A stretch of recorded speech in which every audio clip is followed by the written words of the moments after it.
कहानी की शुरुआत एक अनाथ लड़की से होती है जिसका नाम पिलिया है, जो तुम्बाऊ शहर में रहती है। और इसके दोस्त कुछ मोंगोस है जो हमेशा इसके साथ रहते हैं। इस शहर में डिस्टिन नाम का सेनापति राज करता है, क्योंकि राजा के मरने के बाद उसका बेटा रोलेन बहुत ही छोटा था। लेकिन रोलेन अब बड़ा हो चुका है और उसे बहुत जल्द ही शहर का राजा बना दिया जाएगा। और पिलिया अनाथ होने के कारण लोगों के घरों से खाना चुरा कर खाती थी, जिसमें उसके दोस्त मोंगोस उसकी मदद करते थे। वहाँ एक सिपाही जिसका नाम क्रोवर था, वह पिलिया से काफी परेशान रहता है। वह पिलिया को गनोम समझता था। गनोम उसे कहते हैं जिसके पास जादुई शक्तियाँ होती है। और वो सिपाही पिलिया को हमेशा पकड़ने की कोशिश करता है, लेकिन कभी पकड़ने में सफल नहीं होता। पिलिया दूसरे बच्चों के साथ खेलना चाहती थी, लेकिन सभी लोग अपने बच्चे को पिलिया के साथ खेलने से मना करते हैं, क्योंकि सब उसे गनोम समझते थे। इधर डिस्टिन काफी परेशान था, क्योंकि राजकुमार को अगले ही जन्मदिन पर राजा बना दिया जाएगा। और सेनापति डिस्टिन किसी भी हाल में गद्दी राजकुमार रोलेन को वापस नहीं करना चाहता था, और सेनापति राजकुमार को मारने का प्लान बनाता है। आज राजकुमार रोलेन का जन्मदिन है और शहर के सभी लोग उसे बधाई देने आए हैं। इस समारोह में पिलिया भी अपनी भेष बदल कर आई थी, और राजकुमार रोलेन की दादी भी समारोह में आई थी। और वो राजकुमार से बताती है कि तुम्हारे पिता ने महल में कहीं खजाना छुपा के रखा है। ये बात वहाँ छुपी पिलिया भी सुन लेती है। तभी सेनापति राजकुमार को कोई जरूरी बात करने का बहाना बनाकर वहाँ से लेकर जाता है। तभी क्रोवर पिलिया के मोंगोस को देख लेता है और वो उसे पकड़ने जाता है। पिलिया आकर अपने मोंगोस को बचाती है और मोंगोस के साथ वहाँ से भागने लगती है। क्रोवर उनका पीछा करता है। पिलिया भागते भागते एक टावर पर जाती है, जहाँ बहुत सारे केमिकल रखे थे। वहाँ सेनापति डिस्टिन का बचपन का फोटो था, जिसमें वो किसी चुड़ैल के साथ खड़ा था। और पिलिया को ये सब देखकर कुछ समझ नहीं आ रहा था। तभी सेनापति डिस्टिन राजकुमार रोलेन को लेकर वहाँ आता है। पिलिया इनको देखकर छुप जाती है और सेनापति डिस्टिन राजकुमार को धोखे से अपना बनाया हुआ जहर पिला देता है और राजकुमार को एक आखिरी कहानी सुनाता है कि कैसे उसने अपनी दादी से जादू करना सीखा और राजा को जहर देकर मार दिया। इसका इल्जाम उसने अपने ही दादी पर लगा दिया। तब से उसकी दादी एक श्रापित जंगल में जाकर रहने लगी।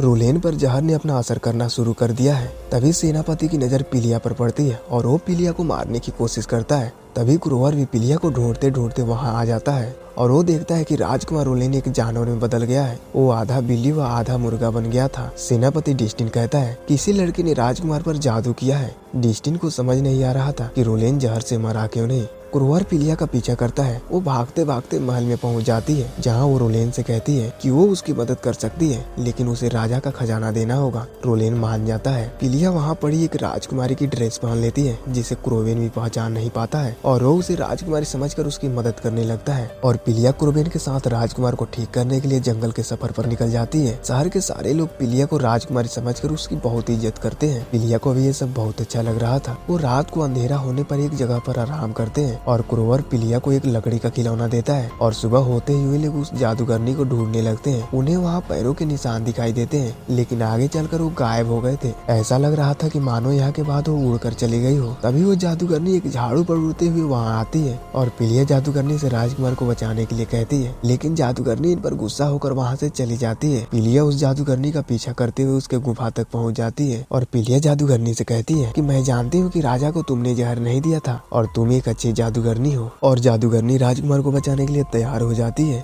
लेकिन उस जहर का एंटीडोट बनाने के लिए इन लोगों से यूनिकॉर्न की बॉडी लाने को कहती है, जो कि पहाड़ों में मिलता था। ये लोग यूनिकॉर्न की तलाश में निकल जाते हैं। वो बर्फीली पहाड़ियों में पहुंच जाते हैं। वहाँ उनको एक आदमी मिलता है जो अपनी भेड़ें चरा रहा था। ये उस आदमी से पूछते हैं कि यहाँ यूनिकॉर्न की बॉडी कहाँ मिल सकती है। वो आदमी हंसने लगता है और कहता है कि ये क्या होती है, मैंने तो आज तक नहीं देखा। तभी पिलिया को एक चमकती हुई यूनिकॉर्न की बॉडी दिखाई देती है और वो क्रोवर से कहती है कि यही यूनिकॉर्न की बॉडी है। क्रोवर उसे लेने जाता है और उसे अपने थैले में भर लेता है। तभी ये लोग देखते हैं कि भेड़ चराने वाला आदमी एक जानवर में बदल गया है और वो इन पर हमला कर देता है और किसी तरह ये तीनों वहाँ से बचकर निकल जाते हैं। फिर वो जादूगरनी उस बॉडी की मदद से एंटीडोट बना लेती है और उसे राजकुमार को पिला देती है। उसे पीते ही राजकुमार इंसान बन जाता है। लेकिन सेनापति डिस्टिन भी अपने बहुत सारे आदमियों के साथ यहाँ आ चुका था और वो इन सबको मारना चाहता था। डिस्टिन के आदमी ब्रिज में आग लगा देते हैं और उसके बाद उस गुफा को भी जला देते हैं और डिस्टिन क्रोवन को मारने के लिए एक तीर चलाता है। तभी पिलिया क्रोवर के आगे आ जाती है और वो तीर पिलिया को लग जाती है। राजकुमार रोलेन उन्हें मारने जाता है, लेकिन उसे भी ब्रिज से नीचे गिरा दिया जाता है और बाकी लोगों को पकड़कर डिस्टिन अपने शहर ले जाता है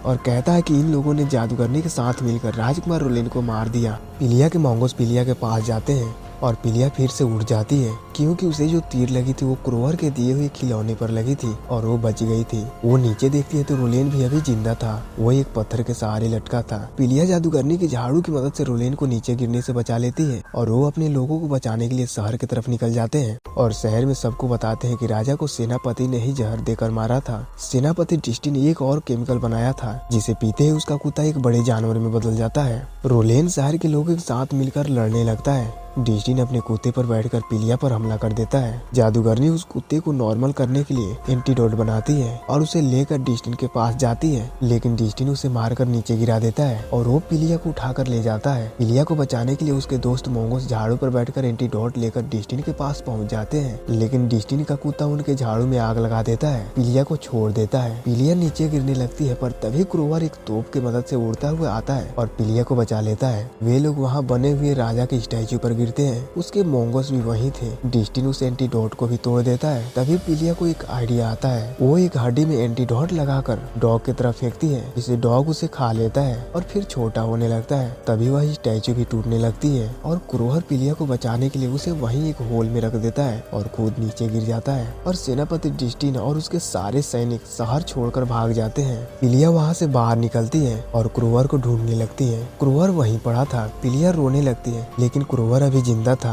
और वो उठ जाता है। पूरे शहर को फिर से बनाया जाता है और उस जादूगरनी को बच्चों को जादू सिखाने के लिए रख लिया जाता है। इसी के साथ मूवी यहीं समाप्त हो जाती है। दोस्तों, अगर वीडियो अच्छी लगे तो प्लीज वीडियो को लाइक करके चैनल को सब्सक्राइब कर लीजिए। फिर मिलते हैं किसी अगले स्टोरी में, तब तक के लिए बाय।